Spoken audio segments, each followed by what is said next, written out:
Hello everyone, welcome to Edufy. आज हम लोग दो चर वाले रैखिक समीकरण के इस सवाल को विलोपन विधि से हल करने वाले हैं। यहाँ पर जो दोनों समीकरणें दी हुई हैं वो फ्रैक्शन के रूप में हैं। तो इन समीकरणों को पहले हम साधारण समीकरण के रूप में बदलेंगे।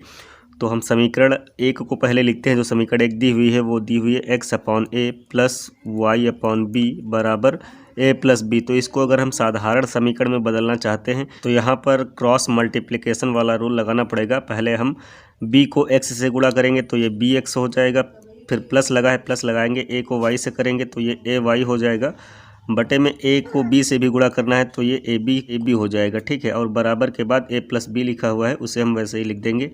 अब यहाँ पर जो बटे में ab लिखा हुआ है इसको हम पक्षांतर करेंगे तो ये बराबर के उस पार जाने पर गुणे में हो जाएगा। तो हम नेक्स्ट स्टेप में इसको हल करते हैं। तो हम लिखेंगे bx प्लस ay बराबर a+b, गुणे में क्या आ गया, ये ab, गुणे में ये ab आ गया। अब यहाँ पर ab को यहाँ पर a से पहले गुणा करेंगे, बाद में फिर ab को b से भी गुणा करेंगे। ठीक है, तो अगले स्टेप में इसे और रिजॉल्व करेंगे तो लिखेंगे bx प्लस ay बराबर a को ab से गुणा करेंगे तो a यहाँ पर एक जैसे नंबर है, इनकी घातें आपस में गुणे में जुड़ जाएंगी तो a² हो जाएगा, और ये b फिर प्लस है प्लस लगाएंगे, b को ab से करेंगे गुणा तो ये a लिखेंगे, b यहाँ पर है b यहाँ पर है, दोनों की घातें जुड़ जाएंगी तो ये b² हो जाएगा। अब इसे हम समीकरण नंबर 1 मान लेते हैं। ठीक है, अब अगले स्टेप में जो ये दूसरी समीकरण दी हुई है उसे भी हम साधारण समीकरण के रूप में बनाएंगे पहले। ठीक है, तो इसको हम लिखते हैं।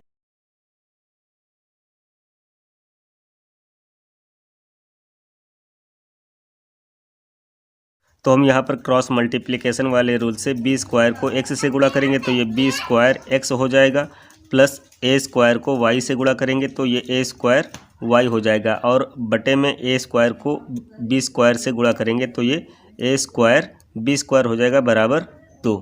अब यहाँ पर हर में a² b² दिया हुआ है, इससे भी हम पक्षांतर करेंगे तो ये यहाँ पर बराबर के उस पार जाने पर गुणे में हो जाएगा। तो इसको हम लिखते हैं b² x plus a² y बराबर 2 के गुणे में क्या हो जाएगा, a² और ये b²। ठीक है, अगले स्टेप में यहाँ पर हम लिखेंगे b² x plus a² y बराबर 2a² b²। अब ये समीकरण 2 हमें साधारण समीकरण के रूप में प्राप्त हुई है। ठीक है ना।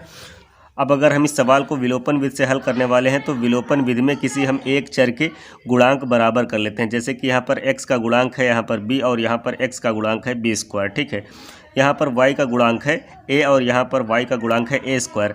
तो हम यहाँ पर गुणांक पहले बराबर करेंगे, फिर एक समीकरण को दूसरी समीकरण से घटा देंगे। ठीक है, तो हम यहाँ पर देखते हैं तो यहाँ पर x का गुणांक b² है और जबकि यहाँ पर x का गुणांक b है। तो अगर हम इस पूरी समीकरण को b से गुणा करते हैं तो यहाँ पर भी ये b² हो जाएगा। ठीक है, तो हम लिखेंगे समीकरण एक को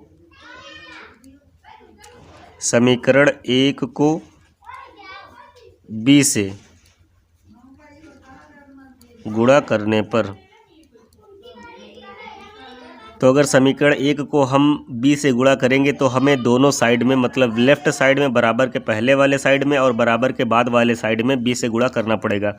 तो हम लिखते हैं बराबर के पहले क्या है, bx प्लस ay, इसको मैंने कितने से गुणा किया है, b से, तो हम लिखेंगे। ठीक है ना, और बराबर के बाद जो लिखा हुआ है a² प्लस ab², इसको भी मैंने b से गुणा किया है। ठीक है, अब यहाँ पर b को bx से गुणा करेंगे तो b एक जैसे हैं, इनकी घातें आपस में जुड़ जाएंगी तो ये b² x हो जाएगा, प्लस b को ay से गुणा करेंगे तो aby हो जाएगा बराबर।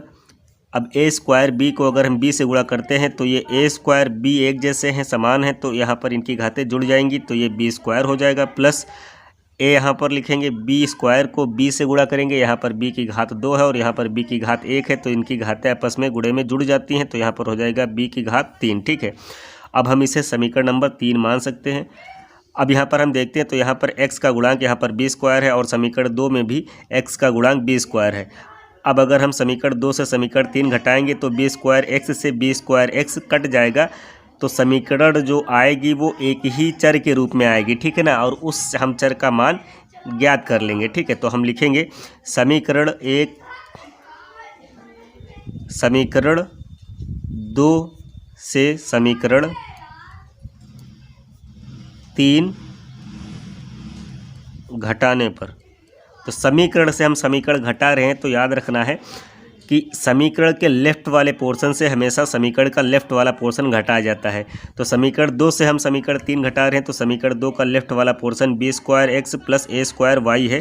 तो हम इसको हम लिखेंगे B square X plus A square Y. इससे हम घटा क्या रहे हैं, समीकरण 3 का लेफ्ट वाला पोर्शन। तो लेफ्ट वाला पोर्शन ये दिया हुआ है, तो इससे हम घटाने के लिए माइनस लगाएंगे, ठीक है ना। B square X plus A B Y को हम घटा रहे हैं, ठीक है। और राइट वाले से राइट वाला पोर्शन घटाएंगे, तो 2a स्क्वायर बी स्क्वायर लिखेंगे, ठीक है। अब इससे घटा क्या रहे हैं, समीकरण 3 का राइट वाला पोर्शन। तो माइनस लगाएंगे, ब्रैकेट लगाएंगे, ब्रैकेट में क्या लिखेंगे, ए स्क्वायर बी स्क्वायर, ठीक है। फिर प्लस ए बी क्यूब, ये यहाँ पर घटाया जा रहा है समीकरण 2 से समीकरण 3, ठीक है।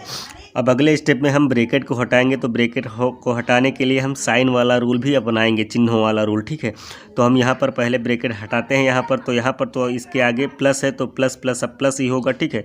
तो बी स्क्वायर एक्स लिख देते हैं प्लस ए स्क्वायर वाई, ठीक है। यहाँ पर अब माइनस लगा हुआ है, अंदर बी स्क्वायर एक्स जो है ये प्लस का है, तो माइनस प्लस ये माइनस का होगा B square X, minus plus फिर से माइनस होगा ए बी वाई, ये हो जाएगा, ठीक है। और यहाँ पर A square B square minus plus minus का होगा ए स्क्वायर बी स्क्वायर, और ये फिर माइनस प्लस माइनस का ए बी क्यूब, ठीक है। तो यहाँ पर देखते हैं, तो यहाँ पर बी स्क्वायर एक्स ये प्लस का है और यहाँ पर बी स्क्वायर एक्स ये माइनस का है। तो अगर हम बी स्क्वायर एक्स से बी स्क्वायर एक्स घटाते हैं तो इसका हल 0 आने वाला है, तो इसको हम इससे काट देते हैं। अब यहाँ पर क्या बचा, A square Y minus A B Y बराबर यहाँ पर 2a स्क्वायर बी स्क्वायर से हम घटाएंगे यहाँ पर ए स्क्वायर बी स्क्वायर। देखो यहाँ पर ए स्क्वायर और बी स्क्वायर, यहाँ पर भी ए स्क्वायर और बी स्क्वायर है। तो अगर हम 2a स्क्वायर बी स्क्वायर से ए स्क्वायर बी स्क्वायर घटाते हैं तो ए स्क्वायर बी स्क्वायर बचेगा और माइनस का ए बी क्यूब बचेगा, ठीक है। यहाँ पर देखो दोनों पदों में हमें y कॉमन मिल रहा है, तो यहाँ पर हम y कॉमन ले लेंगे, बचेगा क्या, ए स्क्वायर माइनस ए बी, ठीक है। अब यहाँ पर हम देखते हैं, तो यहाँ पर हमें बी स्क्वायर यहाँ पर कॉमन मिल सकता है, ठीक है। तो हम यहाँ पर बी स्क्वायर कॉमन लेंगे, जब बी स्क्वायर हम कॉमन लेंगे तो यहाँ पर बी स्क्वायर ये बाहर हो गया, तो यहाँ पर क्या बचा, ए स्क्वायर माइनस, यहाँ से बी स्क्वायर बाहर हो चुका है तो बी की घात 1 बच जाएगा, क्योंकि 2 घात बाहर हो चुकी हैं। अब यहाँ पर ए है तो ए लिखेंगे और ये बी, ठीक है। अब यहाँ पर वाई बराबर क्या हो जाएगा, B square A square minus A B, और बटे में क्या आएगा, A square minus A B. अब यहाँ पर अंश में भी A square minus A B है और हर में भी A square minus A B है, तो A square minus A B A square minus A B को काट देगा, ठीक है ना। तो y का मान यहाँ पर मुझे मिलेगा बी स्क्वायर। अब मैंने y का मान यहाँ पर फाइंड कर लिया है, तो y का मान मैं समीकरण 1 में रखकर x का मान यहाँ पर निकाल सकता हूँ। तो लिखूँगा y का मान समीकरण 1 में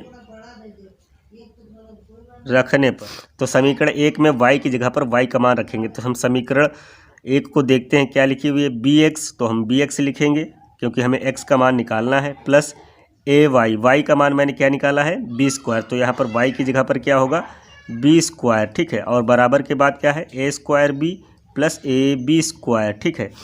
तो हम यहाँ पर x का मान निकालेंगे, तो यहाँ पर bx लिखते हैं और ये क्या होगा, ए बी स्क्वायर, और ये बराबर के उस पार भेजा जाएगा तो माइनस में हो जाएगा, तो हम इसको लिखते हैं बराबर के पास जो लिखा हुआ है, A square B plus A B square, और ये प्लस का इधर आएगा तो माइनस का हो जाएगा ए बी स्क्वायर। तो ए बी स्क्वायर यहाँ पर प्लस का है और ए बी स्क्वायर यहाँ पर माइनस का है, तो एक प्लस से एक माइनस वाला ये कट जाएगा, ठीक है ना।